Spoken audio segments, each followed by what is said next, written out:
It's time for the Douglas Coleman Show. Mr. Smooth and Savvy is joined by guests from all walks of life.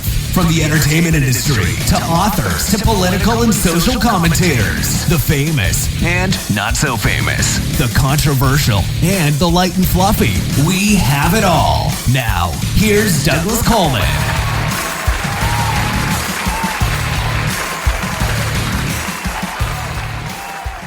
Hey there, hi there, ho there. Welcome to the Douglas Coleman Show. It's me, Douglas Coleman. How are you?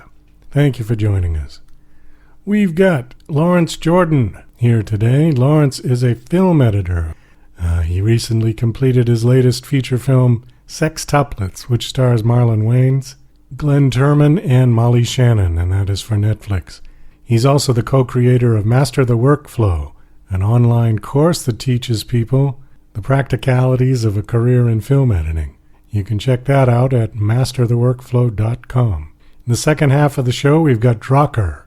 Is a rock band from Savannah, Georgia. We've got brothers Nick and Chris here today, and we're going to feature two of their tracks from their new EP called Good to Talk To. Before we get to the interviews, we've got our complete radio promotional playlist to do. The first track will be The Night He Came to Town by Luann Hunt, followed by Belly of the Beast by George Hendrickson. For more information on these artists, please go to our website, DouglasColemanShow.com, and click on the Featured Music Artist link, and there you will find information about both artists and links to their music. So we've got a lot to get to. Here is The Night He Came to Town, followed by Belly of the Beast. The clock struck 12 in the pale moonlight. The great owl called, the souls took flight. The lost walked on into the night to search for light of day.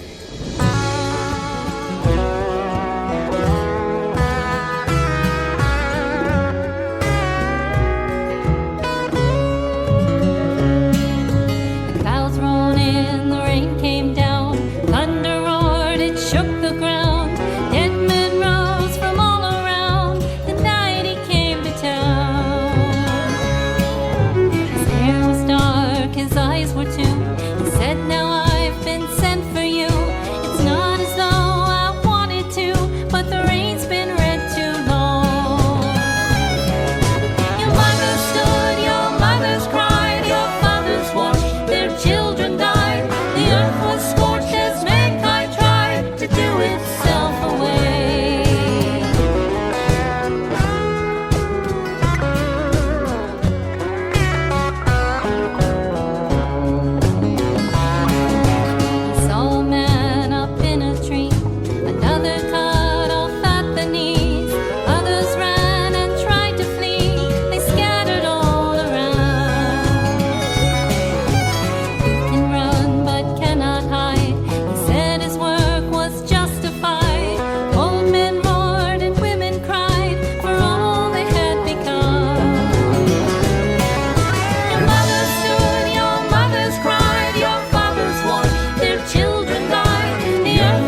is lost from deep within. The misery, the price therein, that grows with us each day.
Hi, this is John Morgan, production supervisor for DJC Productions, and you're listening to The Douglas Coleman Show. Okay, please welcome to the Douglas Coleman Show, Lawrence Jordan. Hi, Lawrence. How are you? Hi, Douglas. Nice to be here. Thank you for coming on the show. I appreciate it. What exactly is your title? Are you a filmmaker or a film editor? Well, I'm a film editor, but being a film editor, you are a filmmaker. Well, it's true. So you make the film in post-production.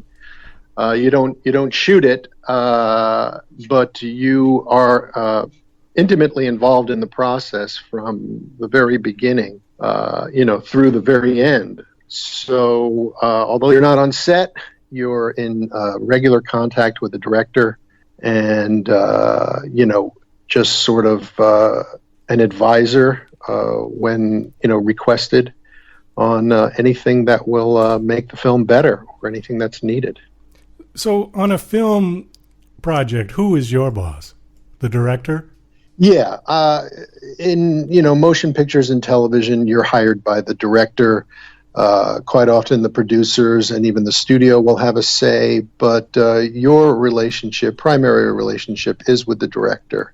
And that's the person you're going to be working with on a direct basis throughout the process. So how much input do you have as far as what gets edited and what does not? Or are you just sort of told by the director, okay, cut this, change this, do this? Or do you have any creative input yourself? Well, it's not as clear cut as either, being completely creative or being, totally told what to do. You discuss the film, the script with the director before they shoot quite often, and get his ideas or her ideas about exactly what's going to, what their vision is. And the film making process, again in motion pictures and television, is a multi-stage process. When the director is shooting, from my experience, they don't have a lot of time to come into the editing room and give a lot of feedback. Sometimes they do, but it's kind of rare these days because they're so busy on the set. So during that production phase, I'm hired to start working, the day they start shooting, sometimes, a week or so before or a couple of weeks before, depending on what kind of prep is needed and how complex the film is. And I will create what's called the editor's cut or the first cut, sometimes referred to as the first assembly, while they are shooting. I get the film from the previous day, each day, and I start editing the scenes. Now, sometimes you'll get a lot of input from the director.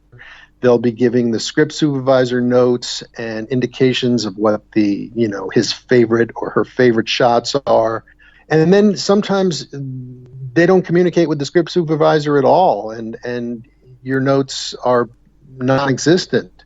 So, depending on the person, you will have tremendous flexibility or less flexibility. During that initial production phase is usually, it's definitely one of the most creatively rewarding phases for an editor, because you really get to look at the film, have it speak to you, and sort of interpret what the director is trying to do and what the script is trying to say, and see what you come up with. On your bio, it says that one of your first jobs was working on the film Terms of Endearment, which was a huge film in the day and won Academy Awards. What exactly did you do on that film? Well, that, like you say, was one of my first projects. And the way it's structured in the Hollywood filmmaking process, and again the sort of larger scale filmmaking process, is that there's a guild system, and the editorial team, because you need a lot of people sometimes, is structured as such as there's a main film editor, and then there's a first assistant editor, and then there's sometimes a second. And then back in the film days, on Terms of Endearment, there was an apprentice editor, which you don't see as much anymore because of digital technology, but that was shot on film. And as the apprentice editor, you're apprenticing to the editor and to the assistants, and you're really kind of like the low man on the totem pole. So I indeed was the low man on the totem pole on that film. And I did a lot of the sort of foundational chores and tasks that you did back in that day, like coding the film and sometimes syncing the film, labeling, creating a code book of the film so it can be tracked back to cut negative, and things of that sort. So it's sort of, I guess you could say it's the least creative of the post-production and editorial tasks. However, it has to be done right. And back in the film days, when things weren't done right, it cost a lot of money, and you couldn't just undo it on a computer. So things had to be done right, and you really sort of start to learn the workflow that is involved in the editing process, and you learned the additional skills that you would need further along the path from the other assistants and from the editor to a certain extent. Every situation was different. Some editors didn't communicate a lot with the apprentices, but some did. It just depended on the situation. How much time and cost have been saved now with the digital technology? Because it seems like if you were to edit film, real film stock, that would be a pretty arduous task versus just, like you said, being able to go on a computer and just delete something or change the color of it or something, the texture of it or something. You can do it. Everything can be done digitally now. Right, exactly. And the main cost savings is with the elimination of the analog film processing part. And, that was inexpensive to develop the film, to order additional prints when the film got torn or scratched, the film stock itself. So those are the major cost savings, in the digital world. Everybody shoots digitally pretty much these days, with a few exceptions.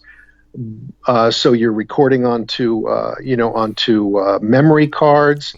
So that cost, which was a major cost, is completely eliminated.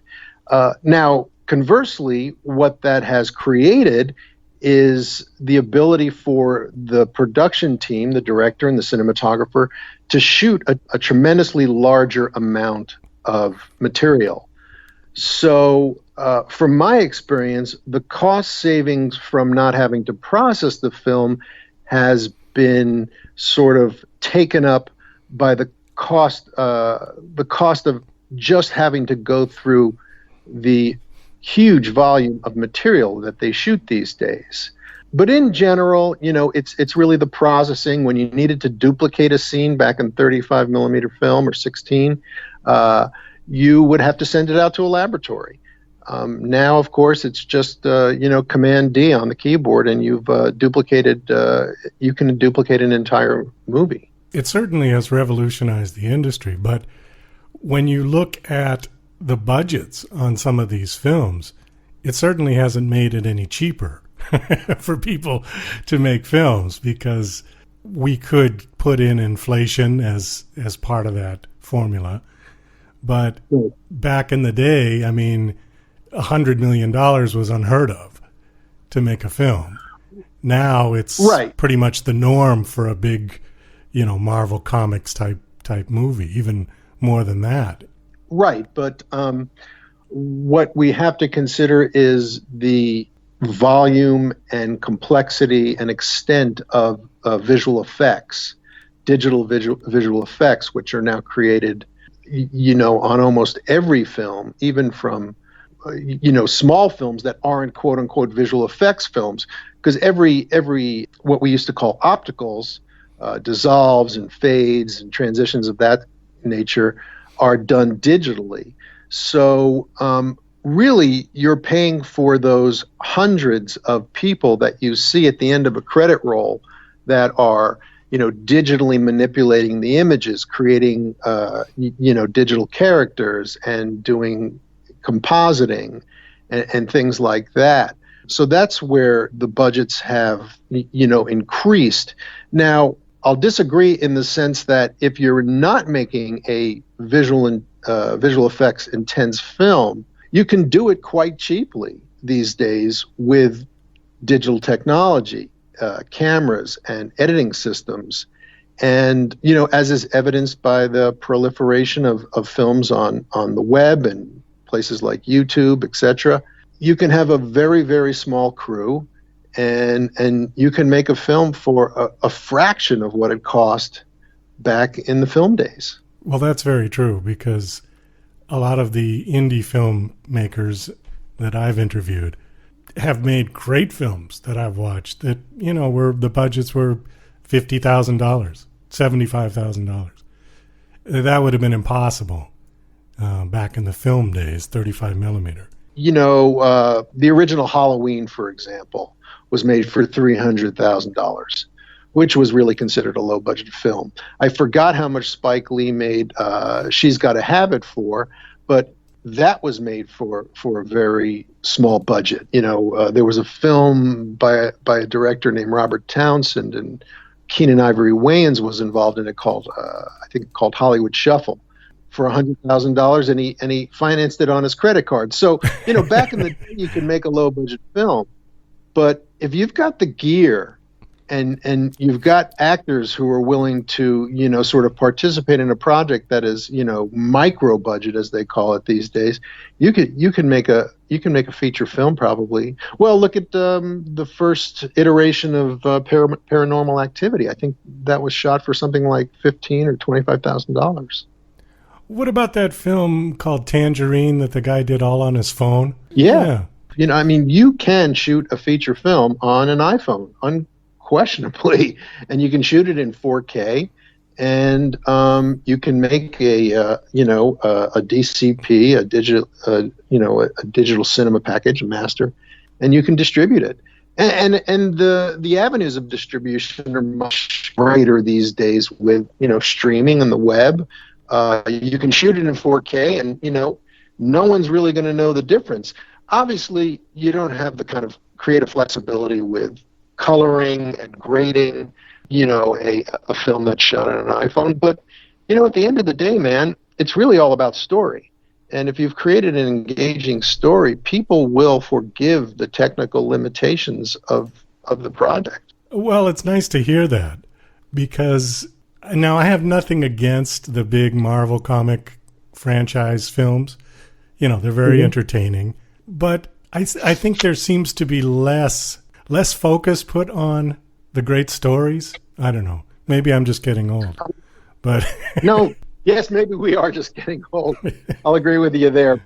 So with getting old, we continue to desire for deeper and more complex, human stories and maybe alien stories. It doesn't matter, but we want to see complexity but a story, and right, personality and stories, and I think those are popcorn movies, and those are big, what they call tentpole movies, and they're not so much concentrating on the story; they're more concentrating on creating spectacular visual effects that are going to, wow people and engage them in that respect. Yeah, I think we see less of that from the studios these days. I think occasionally, they'll pick up some films like that to sort of, keep respectability. But I think we're seeing that more from independents and smaller teams and smaller production entities and things like that. And then and that come not from traditional Hollywood, maybe from overseas and different things like that. Well, it seems like the indie guys are still really doing good stories and a good script. And the big studios, I can make this comparison to music too, because it seems to me that all the really soulful singer-songwriter type music is now all indie.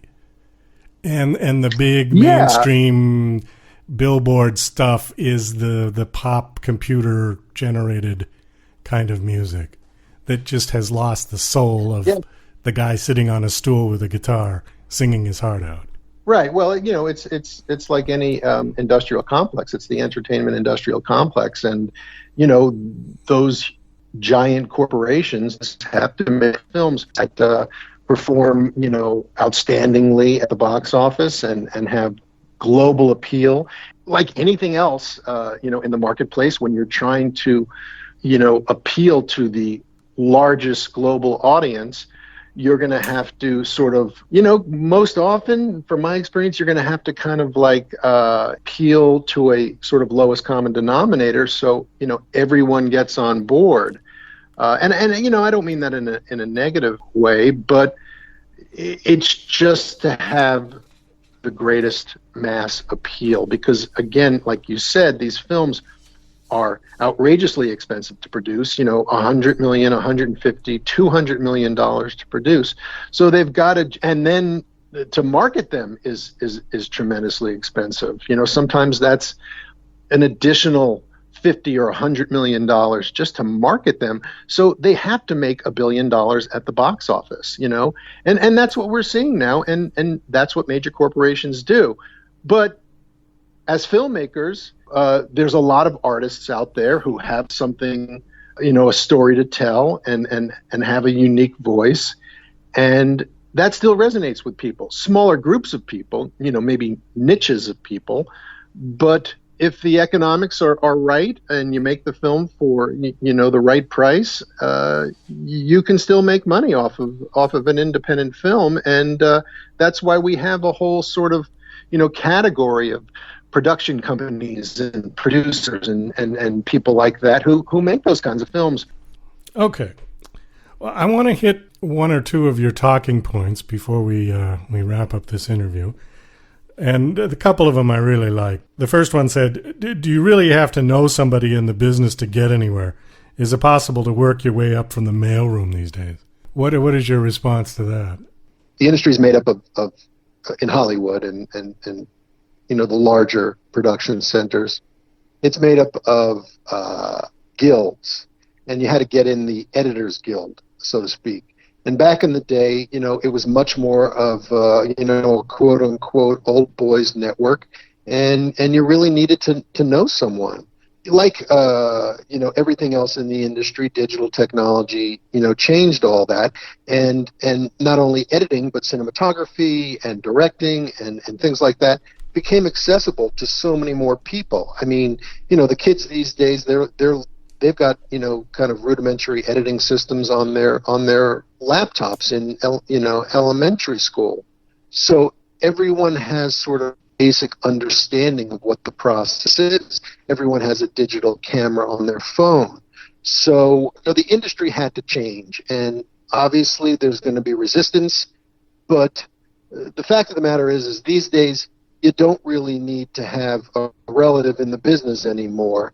Like 40 years ago when I started, you can set your sights on getting into the union. The editors union has become much easier to get into. I think it's a little more difficult still to get into the Cinematographers Guild.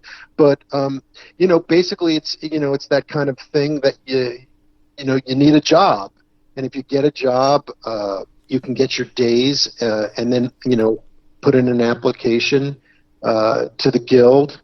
You're eligible to work on $200 million movies if you'd like. Okay, well, that being said, there's still be kind of a double-edged sword, because on the one hand, it might be easier to get in, but now you've got to compete with 50 million other people that weren't there before. That's absolutely true. But I think, Douglas, that's true in almost every industry and every career path that newcomers are facing today. It's much more competitive these days. The markets have contracted.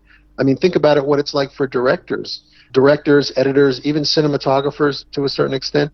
They're becoming commoditized. So, how does someone stand out? They have to work really hard, and they have to be really good at what they do. They make it. All right, so the last thing I wanted to touch on is master the workflow. Tell us about that. Teaching has sort of always been a passion of mine, and not just teaching, but kind of like I'm one of these personalities who, when he's exposed to something that's really exciting, I love to tell other people about it and sort of see if they'll get excited about it. And digital editing, I was one of the first people to work on a film that was edited digitally about 25 years ago on the Avid Media Composer, which is the primary editing tool for professionals in Hollywood and and again the major production centers. About a couple of years ago, I was working with an assistant of mine, and we were talking about the catch-22 that we spoke about a little bit earlier. You need to know how the process works. You need to know the workflow to get a job. And unfortunately, you need a job to learn that workflow. You can get some bits and pieces in film school, but a lot of people learn by doing these days. They pick up a piece of software and they kind of teach themselves Adobe Premiere or Photoshop, what have you, and that's how they get their training. At the professional level, we felt there was a real need to teach the actual workflow, and not only the workflow, but the work environment of feature film and television editing. So Richard Sanchez and I decided to create a course.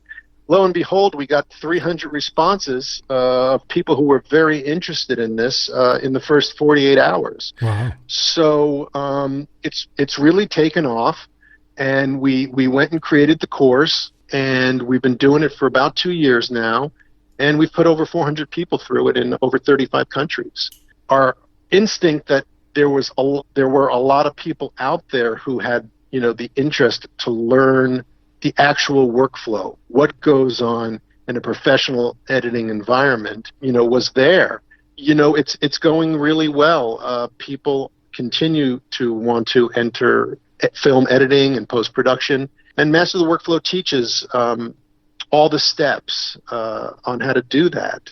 It's broken up into 6 major modules and 32 lessons. It's over 14 hours of instruction. And we also have a private Facebook group where people can come and get support and feedback. And we really want to see people from all walks of life who want to be film editors, have the opportunity to do that. All right. Well, it sounds very interesting. Thank you so much for coming on the show. We do have to wrap this up. Where can people go to look for Master the Workflow in case they're interested in signing up for your course or they want more information? Well, it's pretty straightforward. mastertheworkflow.com is the place you should go if you have an interest in film editing or pursuing a career in post-production. And we're on Facebook. Just search Master the Workflow. We've got a public group, and we'll be happy to help you out. Great. Lawrence, thank you so much for coming on the show. It was a real pleasure to talk to you. Best of luck with everything you're doing. Hope it all goes very well. Thank you. Thank you, Douglas. You're listening to Mr. Smooth and Savvy right here on The Douglas Coleman Show. We'll be right back after these commercial messages. Hi there, this is Stuart Epps, record producer.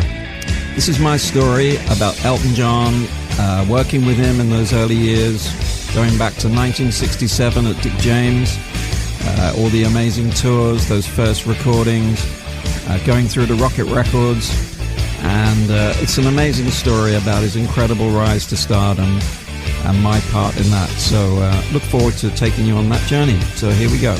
Yeah, and to order this great audio CD, please just email me at stuartepps@talk21.com. That's Stuart, S-T-U-A-R-T, Epps, E-P-P-S, at talk, T-A-L-K, 21 in figures.com. Stuart Epps at talk21.com. Email me and I'll give you all the details for buying this brilliant audio disc. Thank you. Bye. DJC Music and DJC Productions are pleased to announce a brand new website. We have started a listing website for radio show hosts as well as potential show guests. This is a meeting site where hosts and guests can come together. Show hosts can list their show and types of guests they're interested in booking. Potential guests can list their talents, bio, accomplishments, or anything they feel makes them an interesting radio show guest. There are no recurrent payments, only a one-time $5 listing fee. Your listing will stay up until you decide to cancel. Previous guests of The Douglas Coleman Show are welcome to submit their guest listing free of charge.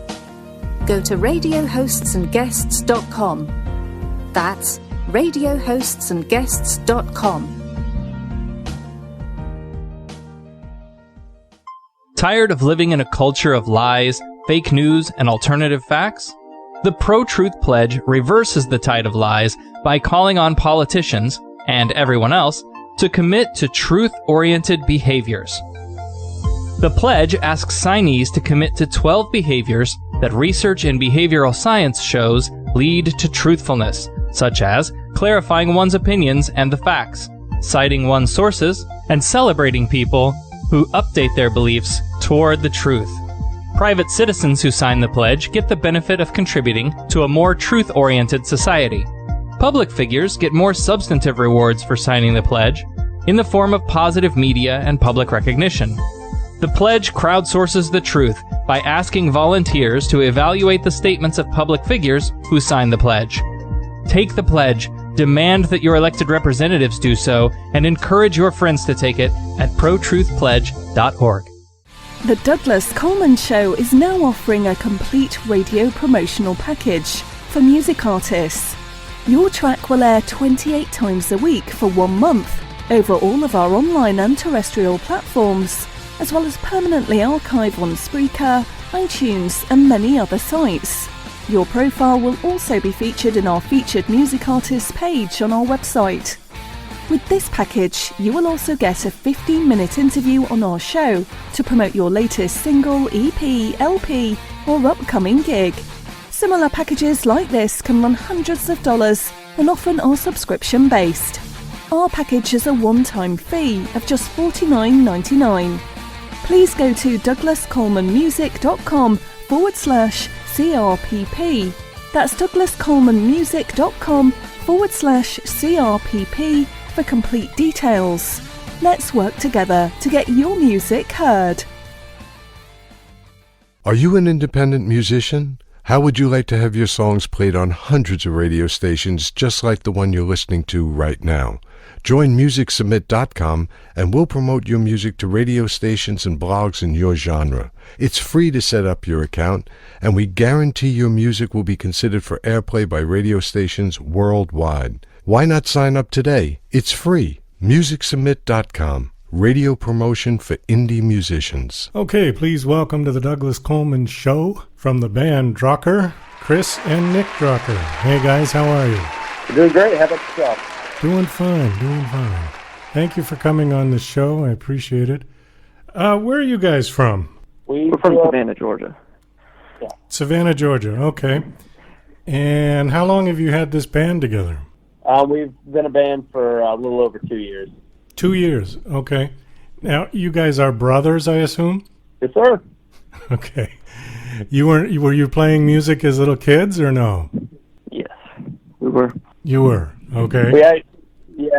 We actually grew up in a pretty musical household. Mom played piano a lot, and we took piano lessons together, and then finally decided that wasn't what we wanted to play, and we started playing guitar.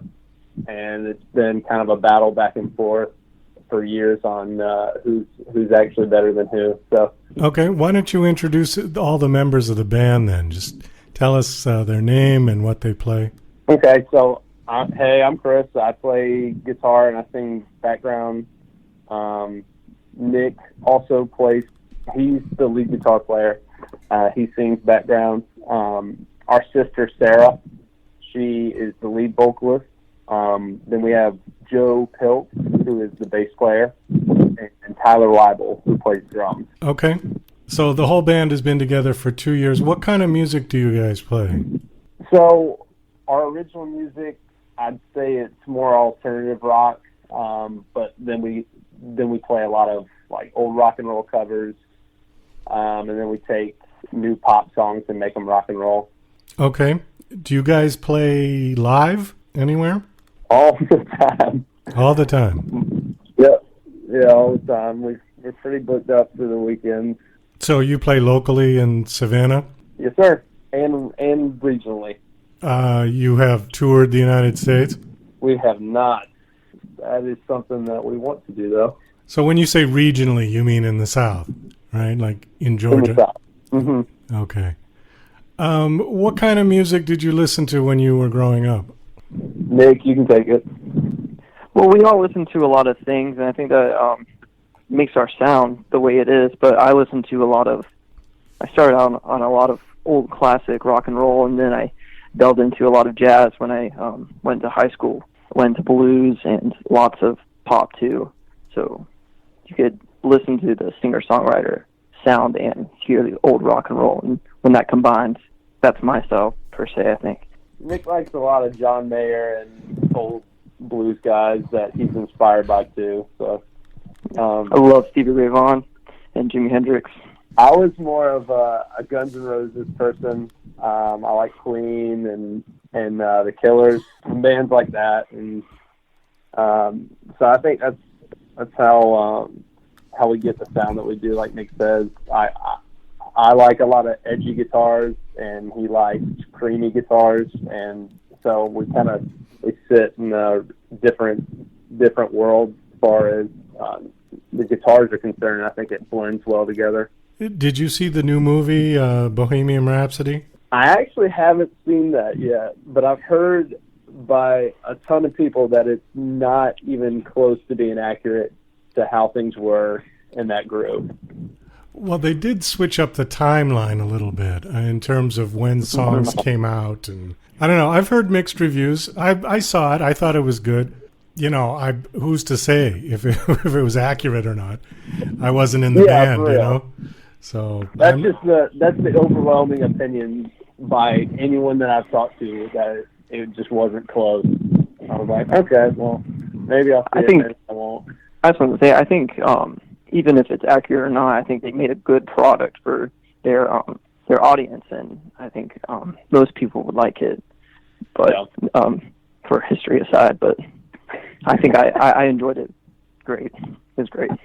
Oh, did you see it? Oh, you actually saw it, man? I liked it. Yeah, I saw it in theaters in November, so yeah, I liked it a lot. Well, why don't we play one of your songs? We've got your EP here. What is this EP called? It's called Good to Talk To. Good to Talk To. Okay. Which track do you want us to play? You can play the title track. All right. Is there any story behind this song? I came up with the guitar riff. It's the biggest hook in the song. It occurs a lot, very repetitive. But when I came up with the music, I think I took a while to let the music try to speak to me and try to understand what it should be about. And then I tried to take other experiences that I've had throughout my life and put that into the song. So I think taking time with that song was a good idea, and I think it became a really good product. Okay, so you wrote it? Yes, sir. Okay. Well, let's have a listen to this. This is Good to Talk To by Draucker.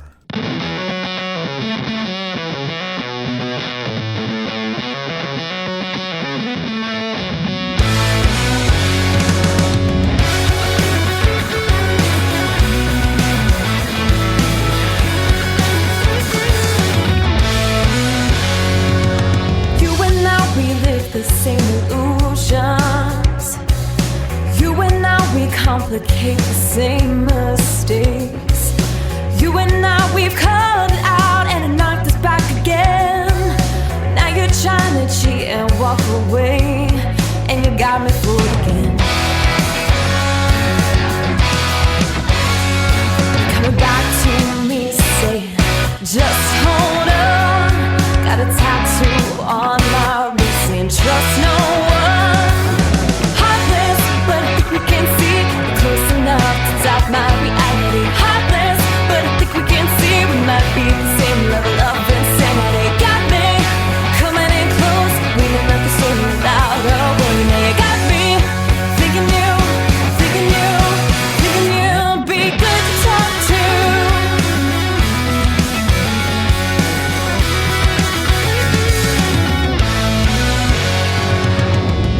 Criminal living in my mind.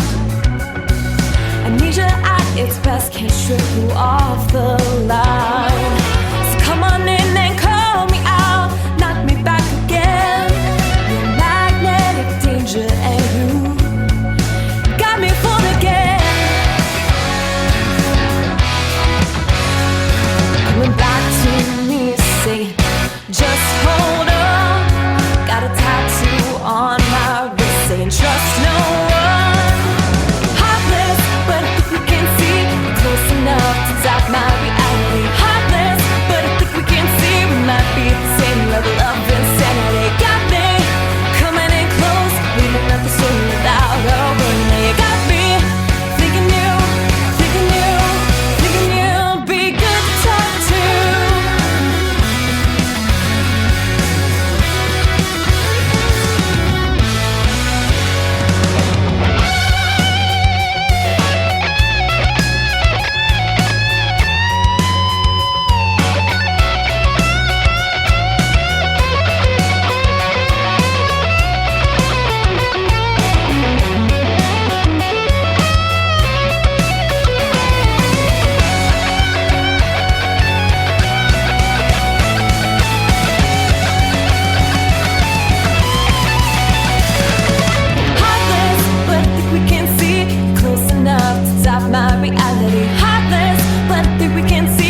level of insanity. Got me coming in close, bleeding up the story without a worry. Now you got me thinking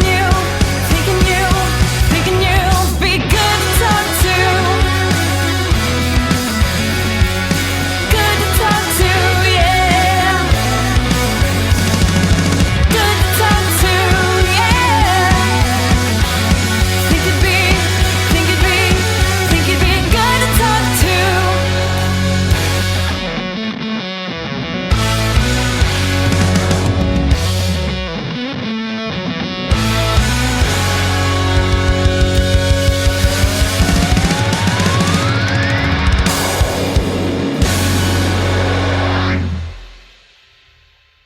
Yeah, that was nice. I like that. I wasn't expecting that type of music. See, I haven't listened to this. Usually when I get guests that come through Brian, I don't bother listening to the music because I know it's good, and I'd rather just be surprised when I'm with the guest on the show. So I didn't listen to anything, and that was great. Love the guitar playing. I was expecting it to be a little more folky than that. Was just good hard driving rock and roll. Yeah. I'm looking at the picture of the band. I'm trying to figure out who I'm exactly talking to. Okay, Sarah obviously is the female in the picture in the middle. Now, who is who in this picture?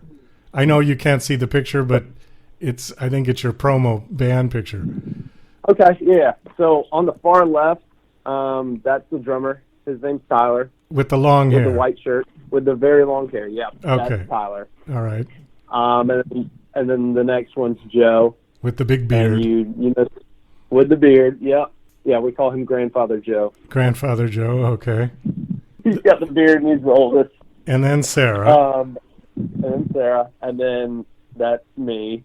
And then Nick to my right. Okay. Or to picture. Yeah, the right in the picture. Okay. All right. So I'm talking to you two guys. Who's older of you two? I'm the oldest sibling. And then it's Sarah. Then it's Nick. Okay. So you guys are an indie band, I think. You're not signed to a label, are you? We're not. How do you feel about labels? Because the whole industry has kind of changed, since digital. And it's a lot more viable these days for people to just kind of do it themselves. Is that something you're pursuing? Are you chasing a label deal, or are you content just being an indie band and doing it yourself? Well, honestly, as a group, we just kind of feel out what's in front of us. And as of right now, we don't have anyone looking at us. So we're just trying to make the best of what we got. But if we were approached by a label, that wouldn't be something that we would turn away from.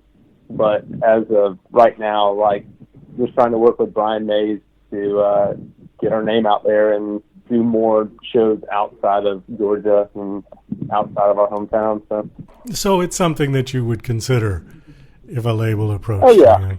It depends on how much creative control, I think, because we would love to keep our sound as Draucker, because I think it's unique and it's something different that we bring to the table, and I wouldn't want that to be something less than it is or something different. I think we should grow as a group and be as creative as possible and try to make different types of music. Well, that's always the catch-22, because when you get signed, to a label, the bigger the label and the more money you're talking about, the more control they're going to want. And it's kind of battle you have to fight out. Well, that's it. I mean, a lot of bands have lost control of their music completely with very unscrupulous record labels. Not to say they're all like that, but there certainly has been all the stories that have happened over and over throughout the years about people getting ripped off by their labels and by their managers. And so for the indie artists these days, there is a lot more opportunity to do that, because back in the old days, before the internet, you were going to go nowhere unless you got signed. But now, there's a lot of indie bands out there that are making a living without having to deal with a label at all. I'm not pro or con record labels. I've seen both sides. I've seen people that got great label deals, and I've seen people that they signed with the label, they got a nice advance check and they were all happy. And then things went wrong and they ended up owing the label money when it was all over. And that was a nightmare. I mean, they were in court, and I won't mention the band. It's a friend of mine who had this band, but it was a very weird situation, you know, and this was years ago. He got a check for $50,000 and he thought, wow, you know, that was like all the money in the world. Yeah. And by the time he was done, I think he ended up paying over $200 with lawyers in court, and it was a nightmare. But anyways, that's not to discourage you from pursuing labels. So who is the main songwriter in your group? It's me and Nick. So the two of us, we do all of the songwriting.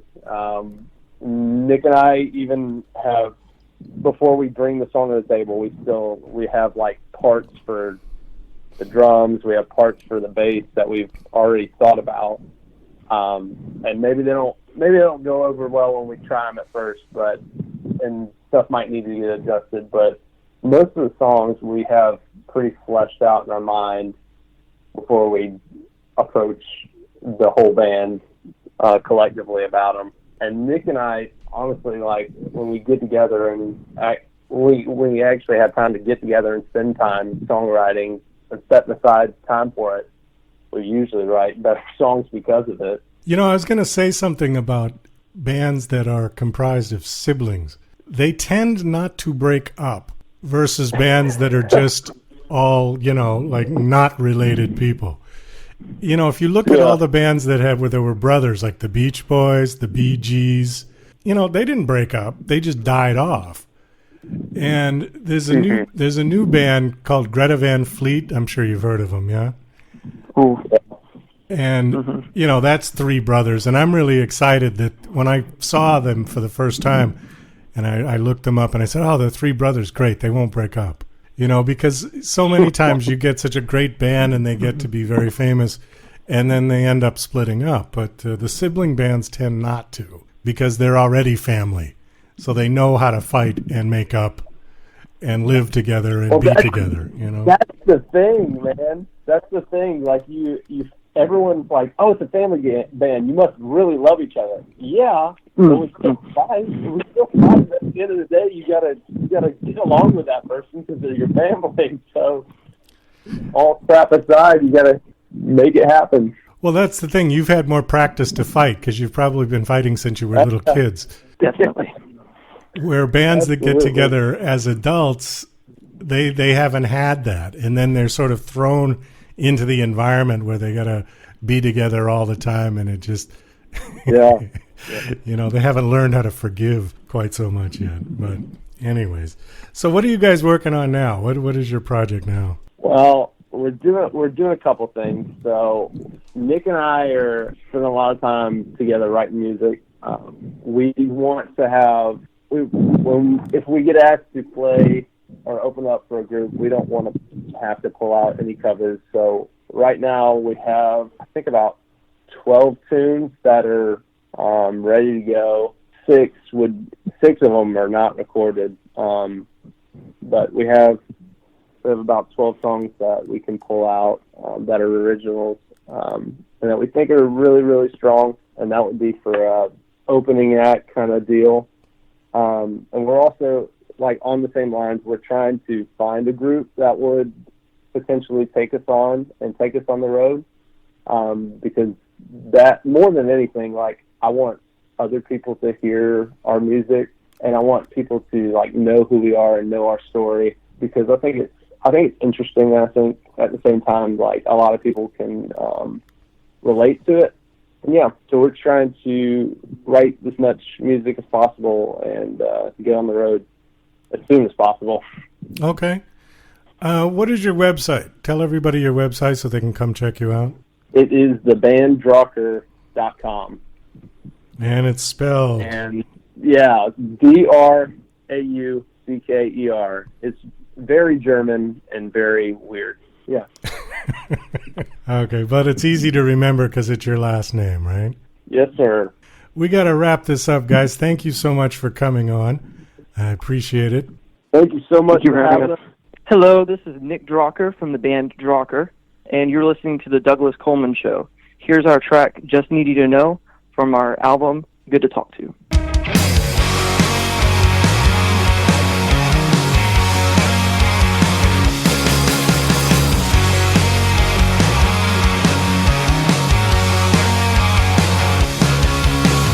Trapped inside my skin again, I can't find the words to say. Wrote it down all on my arm, hoping that you notice someday. Yeah, I've been loud my whole life, but now my voice is weak. You catch my eyes and I look away. My hurt I can't let you see. Looking through worried eyes, I see life is sad.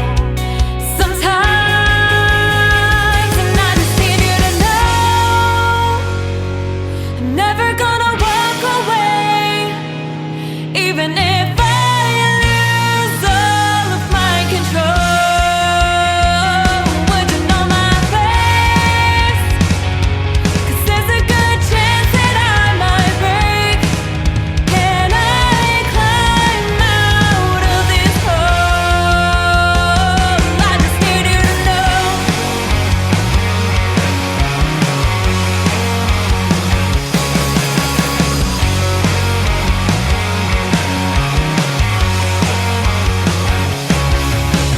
Find myself awake at night, thinking about what you said. We weren't meant to do this alone. My heart is hanging by a thread. I don't quite know what to think about what you want me to be. It's always so hard to tell, but now you're a part of me. Looking through worried eyes, I see life is sad sometimes, and I know that my pain is true. Can you please give me some of you? And I just need you to know I'm never gonna walk away, even if I lose all of my control. Would you know my face? 'Cause there's a good chance that I might break. Can I climb out of this hole? I just need you to know.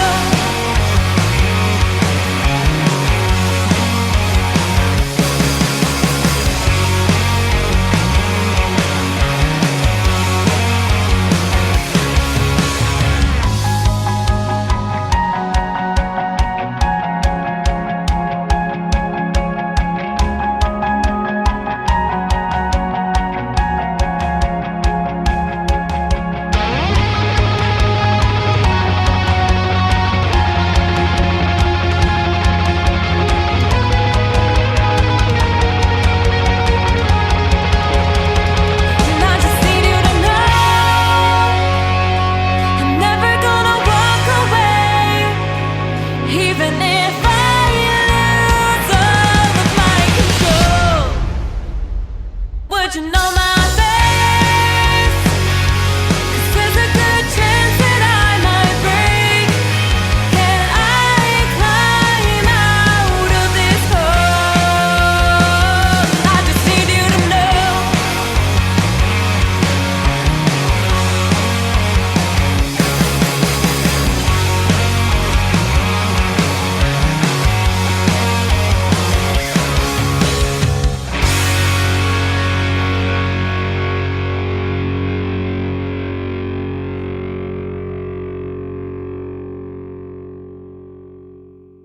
Well, that's about all the time we've got for the show today. I want to thank my special guests, Lawrence Jordan and Draucker. Thank you, guys. Also, thank you to Luann Hunt and George Hendrickson for their music. This is Douglas Coleman saying I'll see you when I see you.